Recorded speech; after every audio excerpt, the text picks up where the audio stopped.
കൈ കൂട്ടിപ്പിടിക്കണ്ടേ? നിങ്ങൾക്ക് നൃത്തം പഠിച്ചോക്കില്ലേ? ആ, നൃത്തത്തിന് ഇഷ്ടമാണോ? ഇഷ്ടമുണ്ട്. ഇവിടെ വന്നിരിക്കുന്ന ആളുകളെ പരിചയമുണ്ടോ? കണ്ടിട്ടുണ്ടോ? എവിടെ ഉണ്ടായിരുന്നേ? എന്നാ ആരെ ഷക്കാലം അത് പറയാമോ? അദ്ദേഹത്തിന്റെ തമ്പുരു ഉണ്ടോ? 6 കാലങ്ങളിൽ പാടാൻ കഴിവുള്ള ഷക്കാല ഗോവിന്ദമാനാരുടെ ജന്മദേശമായ രാമമംഗലത്ത് നിങ്ങൾക്കൊക്കെ ജനിക്കാനും ഇവിടെ ഇന്ന് ഈ പ്രോഗ്രാമിൽ പങ്കെടുക്കാനും ഭാഗ്യം സിദ്ധിച്ചവരാണ്.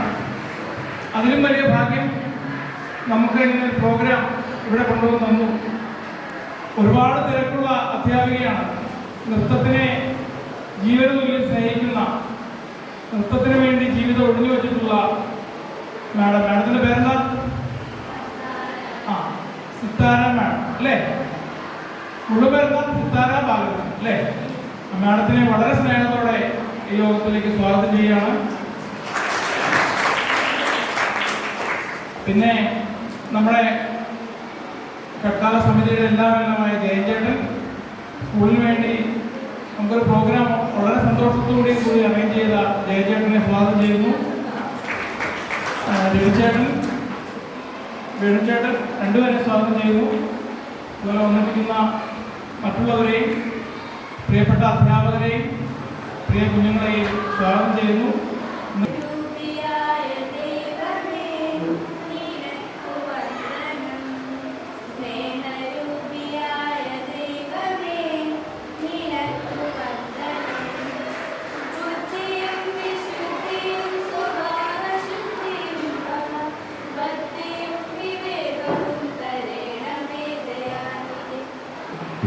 ബഹുമാനപ്പെട്ട സ്കൂളിലെ അധ്യാപകർ ശ്രീ ഹരീസ, ഇവിടെ ക്ലാസ്സുകളെ എത്തിച്ചേർന്നിട്ടുള്ള ലോക പ്രശസ്ത നർത്തകി ശ്രീമതി സിത്താര ബാലകൃഷ്ണൻ, സ്കൂളിലെ മറ്റ് ടീച്ചേഴ്സ്, എൻ്റെ സഹപ്രവർത്തകർ, ഏറ്റവും സ്നേഹമുള്ള വിദ്യാർത്ഥികളെ, നമ്മളെല്ലാ വർഷവും രാമമംഗലം ഹൈസ്കൂളിൽ ഷക്കാല ഗോവിന്ദമാനാർ സമിതിയുടെ ഒരു പ്രോഗ്രാം ചെയ്യാറുണ്ട്. അതുപോലെ ഈ പ്രാവശ്യവും മോഹിനിയാട്ടത്തിൽ ഒരു സ്വാധാരണ പ്രഭാഷണം നടത്താനാണ് നമ്മൾ തീരുമാനിച്ചിട്ടുള്ളത്. അതിൻ്റെ ഭാഗമായിട്ടാണ് ഞങ്ങളിപ്പോൾ എത്തിയിട്ടുള്ളത്. ഷക്കാല ഗോവിന്ദമാനാർ എന്ന് പറയുന്നത് അദ്ദേഹത്തിൻ്റെ പ്രത്യേകത, ഒന്ന്, അദ്ദേഹം രാമമംഗലത്ത് ജനിച്ച ആളാണ്.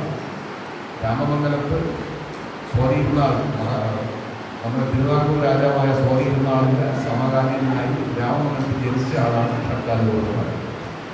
വേറൊരു പ്രത്യേകത, സംഗീതം 6 കാലങ്ങളിൽ, കാലമെന്ന് പറഞ്ഞ സ്പീഡാണ്, 6 കാലങ്ങളിൽ പഞ്ചവി പാടിയ ലോകത്തെ ഏക മനുഷ്യൻ, ഏക സന്യാസി അല്ലെങ്കിൽ ഏക സംഗീതജ്ഞൻ ഷക്കാല ഗോവിന്ദമാനാർ.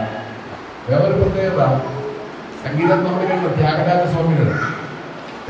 സ്വാമികളുടെ സന്നിധാനത്ത് അവിടെ സംഗീതം പാടിയ, അവിടെ 6 കാലങ്ങളിൽ പല്ലവ് പാടിയ ഏക മലയാളിയും ഷക്കാല ഗോവിന്ദമാനാരാണ്. അപ്പൊ അദ്ദേഹത്തിന്റെ ജന്മനാടായ രാമമംഗലത്ത് അദ്ദേഹത്തിന്റെ ഓർമ്മ എന്നും നിലനിർത്തുന്നതിനും നിങ്ങളെ പുതുതായിട്ട് പുതുതലമുറയ്ക്ക് അദ്ദേഹത്തിന്റെ വ്യക്തിത്വവും അദ്ദേഹത്തിന്റെ കൂടുതൽ വിവരങ്ങളെല്ലാം പരിചയപ്പെടുത്തുന്നതിനും കൂടുതൽ ലോകത്തെമ്പാടുമുള്ള പുതുതലമുറയ്ക്ക് പങ്ക് കൊടുക്കുന്നതിനും വേണ്ടിയിട്ടാണ് നമ്മളിങ്ങനെ സ്മാരക കലാസമിതി രൂപം കൊടുത്ത് പ്രവർത്തിച്ചു വരുന്നത്. ഈ ക്ലാസ് കൈകാര്യം ചെയ്യുന്നതിന് വേണ്ടിയിട്ട് ഞങ്ങളെല്ലാവരും പ്രതീക്ഷിച്ചിരിക്കുന്ന സിത്താരമാനെ ക്ഷണിക്കുന്നു.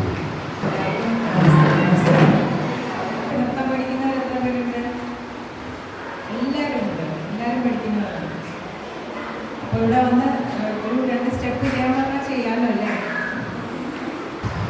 അപ്പോൾ നമുക്ക് മോഹിനിയാട്ടത്തെ കുറിച്ചൊന്ന് മനസ്സിലാക്കി തരാനും, മോഹിനിയാട്ടം എന്ന കലാരൂപം എന്താണ് എന്നൊന്ന് നിങ്ങൾക്കൊരു അവബോധം ഉണ്ടാക്കുവാനുമായിട്ടാണ് നമ്മുടെ ഈ ക്ലാസ് വെച്ചിട്ടുള്ളത്. അപ്പോൾ നമുക്ക് ഒരു ചെറിയ ഇനം ചെയ്ത് കാണിച്ചുകൊണ്ട് തുടങ്ങാം. സാധാരണ എപ്പോഴും ഒരു നൃത്തപ്രധാനമായ, നൃത്തം എന്ന് പറഞ്ഞാൽ എന്താ, നൃത്തം, നാട്യം, നൃത്യം, അതിലെന്താ വ്യത്യാസം ഡാൻസ് പഠിക്കുന്ന കുട്ടികൾക്ക് അറിയാമല്ലോ? ആർക്കും അറിയില്ല? ഇല്ല. നൃത്തം എന്ന് പറഞ്ഞാൽ ആരെങ്കിലും ചോദിച്ചാൽ പറയാനായിട്ട് പോകും. നൃത്തം എന്ന് പറയുന്നത് പ്യുവർ ഡാൻസ് ആണ്. അതിൽ അടവുകൾ മാത്രം, സ്റ്റെപ്സ് മാത്രമുള്ള ഡാൻസ്. അങ്ങനെ ഏത് ഐറ്റം നിങ്ങൾ പഠിച്ചിട്ടുള്ളത്? ജതിസ്വരം പഠിച്ചിട്ടുണ്ടാവില്ലേ? അലാലിപ്പ് പഠിച്ചിട്ടുണ്ടാവും. അതിൽ അഭിനയം ഒന്നും ഉണ്ടാവില്ല, സ്റ്റെപ്സ് മാത്രമുള്ള ഇനങ്ങളാണ് നൃത്തം എന്ന് പറയുന്നത്. നൃത്തം പ്രധാനമായ ഇനങ്ങൾ എന്ന് പറഞ്ഞാൽ അടവുകൾ അല്ലെങ്കിൽ സ്റ്റെപ്സ് മാത്രമുള്ളത്, അല്ലെങ്കിൽ പ്യുവർ ഡാൻസ്, ശുദ്ധ നൃത്തം എന്ന് എഴുതിയിരിക്കുക കേട്ടോ. നൃത്യം എന്ന് പറയുമ്പോൾ എന്താണ്? നൃത്യം എന്ന് പറയുമ്പോൾ സ്റ്റെപ്സ് അടവുകളും ഉണ്ടാവും, കുറച്ച് അഭിനയവും ഉണ്ടാവും. അങ്ങനെ ഏതിനാണ് പഠിച്ചിരിക്കുന്നത്? ആലോചിച്ച് പറഞ്ഞേ. പറഞ്ഞോളൂ. കറക്റ്റാണ്. വർണ്ണം കറക്റ്റാണ്. വർണ്ണം അതുപോലെ നിങ്ങൾ എനിക്ക് പറയാം. വർണ്ണത്തിൽ എന്താണ് പ്രത്യേകതയുള്ളത്? അടവുകളും ഉണ്ട്, അഭിനയവും ഉണ്ട്. അപ്പോൾ അത് നൃത്യ പ്രധാനമായ ഇനങ്ങളാണ്. അതറിയാത്തത്. അതിൽ അടവുകളൊന്നും ഉണ്ടാവില്ല, എല്ലാം അഭിനയം മാത്രമായിട്ട് ഉണ്ടാവും. ഒരു കഥ ബേസ് ചെയ്തിട്ടോ അല്ലെങ്കിൽ ഒരു ചെറിയൊരു സംഭവം പറഞ്ഞുകൊണ്ടൊക്കെ ആയിരിക്കും ചെയ്യും. അങ്ങനത്തെ ഇനങ്ങളാണ് നാട്യപ്രധാനമായത്. കഥകളി മൊത്തത്തിൽ നാട്യപ്രധാനമായ ഒരു ഇനമാണ്, ഇല്ലേ? നാടകം അല്ലെങ്കിൽ സിനിമ നാട്യം തന്നെയാണ്. അങ്ങനെ വേർതിരിവുള്ളൂ കേട്ടോ. അപ്പോൾ നൃത്തം എന്ന് നമ്മൾ കോമൺ ആയിട്ട് പറയുന്നത് ഈ 3 ഫാക്ടേഴ്സ് ഉണ്ട്. നൃത്തം, നൃത്യം, നാട്യം, 3 ഡിഫറൻ്റ് ആണ്. കൃഷ്ണനെ കാണുമ്പോഴാണ്, ആ കഥ നിങ്ങൾക്കറിയോ? കൃഷ്ണനെ കാണുമ്പോഴാണ് കുബ്ജയുടെ ഈ ഒരു അവസ്ഥ, കൂന് മാറുന്നത്. അത് കുബ്ജയുടെ കൂനിനെ കുറിച്ച് നമ്മൾ പറയുമ്പോൾ അത് വെറൊരു ഫിസിക്കൽ ഡിഫക്റ്റ് മാത്രമല്ല. ആ കൂനെന്ന് പറയുന്നത് അത്രയും കാലഘട്ടത്തിലെ, അത്രയും സമയത്തെ വേദനകൾ, വിഷമങ്ങൾ, ഇൻജസ്റ്റിസ് അല്ലെങ്കിൽ അവരോട് സമൂഹം കാണിച്ച അനീതി ഒക്കെയാണ് ആ ഒരു കൂന് കൊണ്ട് നമ്മൾ റെപ്രസെന്റ് ചെയ്യുന്നത്. കംസന്റെ ഉപദ്രവം സഹിക്കാൻ വയ്യാതാവുമ്പോൾ കുബ്ജ അന്വേഷിക്കുന്നത് മധുരാപുരിയിലാണ് നടക്കുന്നത്. മധുരയിൽ രാജവീതിയിൽ കൃഷ്ണൻ എപ്പോഴാണ് വരുന്നത്, എൻ്റെ രക്ഷകൻ എപ്പോഴാണ് വരുന്നത് എന്ന് വിചാരിച്ചിട്ടാണ് കുബ്ജ നിൽക്കുന്നത്. അപ്പോൾ കൃഷ്ണനെ കണ്ടു കഴിയുമ്പോഴേക്കും കുബ്ജയ്ക്ക് ഈ ഒരു അവസ്ഥ മാറുകയും, അതായത് ഈ ഒരു പെയിനിൻ്റെ സംഭവങ്ങളെല്ലാം കുബ്ജ കുടഞ്ഞെറിഞ്ഞ് കളയുകയും ആ ഒരു ഫ്രീഡം, ഒരു സാൽവേഷൻ എന്ന് പറയുന്നത്, സ്വാതന്ത്ര്യത്തിലേക്ക്. അതാണ് അതിൻ്റെ അർത്ഥം. അല്ലാതെ ഫിസിക്കലി ആ കൂന് മാറി എന്നുള്ളത് അർത്ഥം തന്നെയാണ്. അതോടൊപ്പം തന്നെ ഒരു സ്വാതന്ത്ര്യം നിറഞ്ഞൊരു ജീവിതത്തിലേക്ക് കുബ്ജ പ്രവേശിക്കുന്നു എന്നുള്ളതാണ് ഈ കഥയിൽ ഈ ഒരു പദം കൊണ്ട് അർത്ഥം.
എന്ത് തോന്നുന്നു കണ്ടിട്ട്?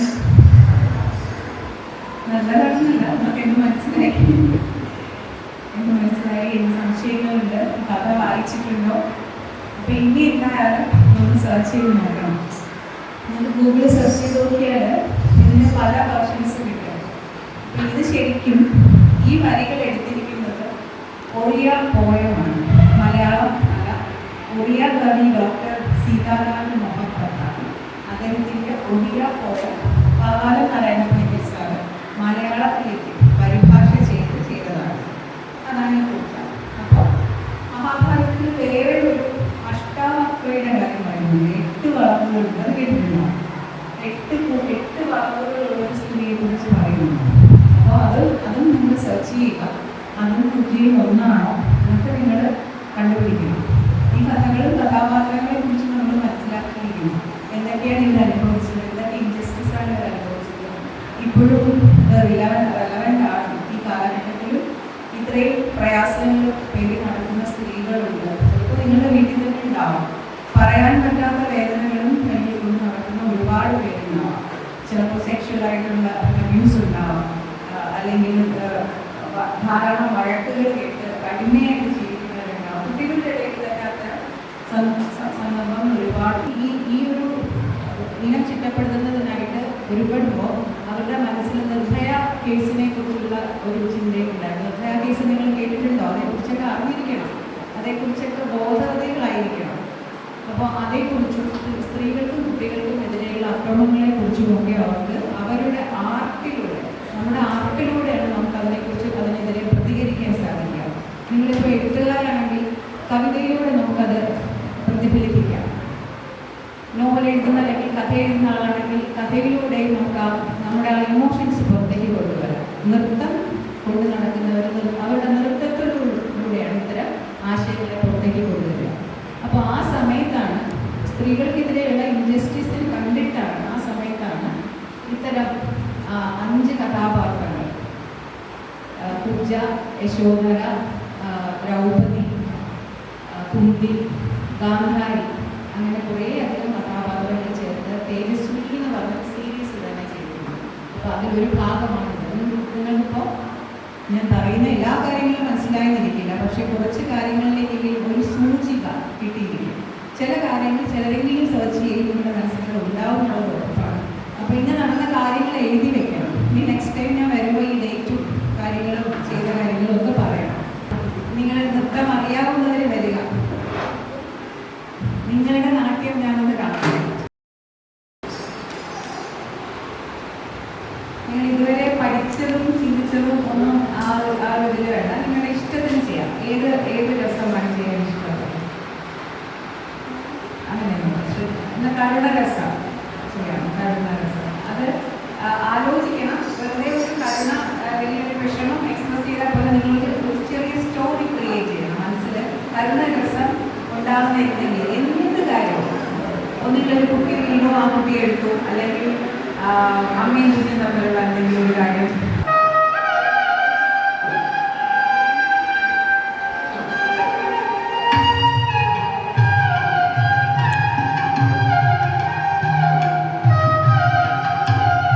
സ്റ്റോറി ഇല്ല, പക്ഷേ എക്സ്പ്രഷൻ കറക്റ്റായിട്ട് വന്നു അല്ലേ? ആദ്യം ചിരിച്ചിട്ടുണ്ടെങ്കിൽ നിങ്ങൾ കറക്റ്റായിട്ട് ചെയ്യുമ്പോൾ കറക്റ്റ് കരുണരസം.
നല്ലതായിരുന്നു.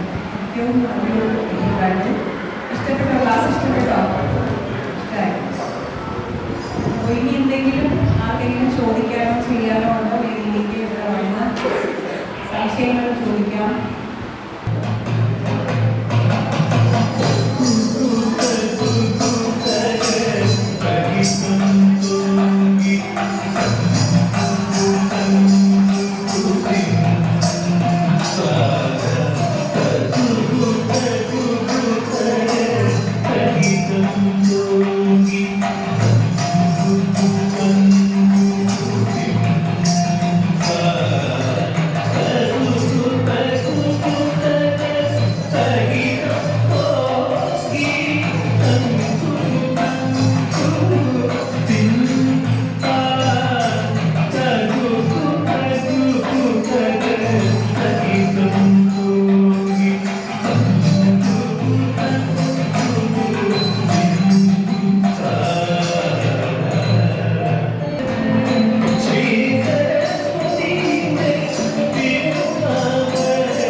പ്രോഗ്രാമൊക്കെ ഇഷ്ടപ്പെട്ടെങ്കിൽ നല്ലൊരു കൈയ്യടി കൊടുത്തേ.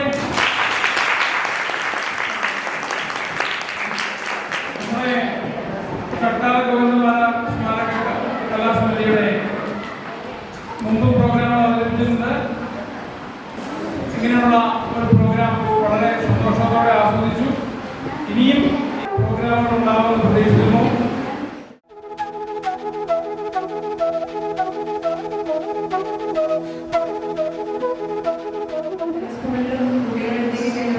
അവരൊന്നും റെസ്പോണ്ട് ചെയ്യില്ല. ഒന്നും ഒരു റെസ്പോൺസും ഇല്ലാതെ നിന്ന് കഴിഞ്ഞാൽ നമുക്ക് ക്ലാസ് ബോറാവും. നമുക്ക് അവർ ആസ്വദിക്കുന്നുണ്ടോ ബോറടിക്കുന്നുണ്ടോ എന്നൊന്നും ചിലർ സത്യസന്ധമായി പറയില്ല. അതുകൊണ്ട് നിങ്ങളുടെ റെസ്പോൺസ് ഭയങ്കര ഫ്രൂട്ട്ഫുള്ളായിരുന്നു. നിങ്ങൾക്ക് ബോറടിക്കുന്നതായിട്ട് തന്നെ കാണിച്ചു, സംസാരിക്കുന്നവരൊക്കെ സംസാരിച്ചു. നിങ്ങൾ വളരെ ഫ്രീ ആയിട്ട് ക്ലാസ് അറ്റൻഡ് ചെയ്തു, നിങ്ങൾ വന്നു, നിങ്ങളുടെ ഭാവങ്ങൾ എക്സ്പ്രസ് ചെയ്തു. അതുകൊണ്ട് വളരെ ഹൈപ്പർ ആക്റ്റീവ് ആയിട്ടുള്ള ഒരു ഗ്രൂപ്പാണ് ഈ ഗ്രൂപ്പ് ഞാൻ പറയും.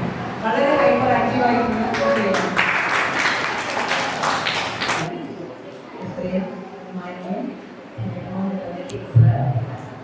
പിന്നെ കലാസമിതിയിലെ ഏറ്റവും പ്രിയപ്പെട്ട അംഗങ്ങൾ ഔപചാരികത ചെയ്യുന്നതാണ് ഞാൻ പഠിക്കുന്നത്. എല്ലാ വർഷവും നമ്മുടെ സർക്കാരിൻ്റെ ഒരു പ്രോഗ്രാമായിട്ട് നടത്താറുണ്ട്. നമ്മുടെ ഗ്രാമപ്രദേശ സ്കൂളിലെ കുട്ടികളെ സംബന്ധിച്ചിടത്തോളം വലിയൊരു അനുഗ്രഹമാണ്. എന്താ പറയുക, എല്ലാവർക്കും സ്കൂളിൻ്റെ പേരിൽ ഹൃദയത്തിൻ്റെ ഭാഷയിൽ നന്ദി അറിയിച്ചു.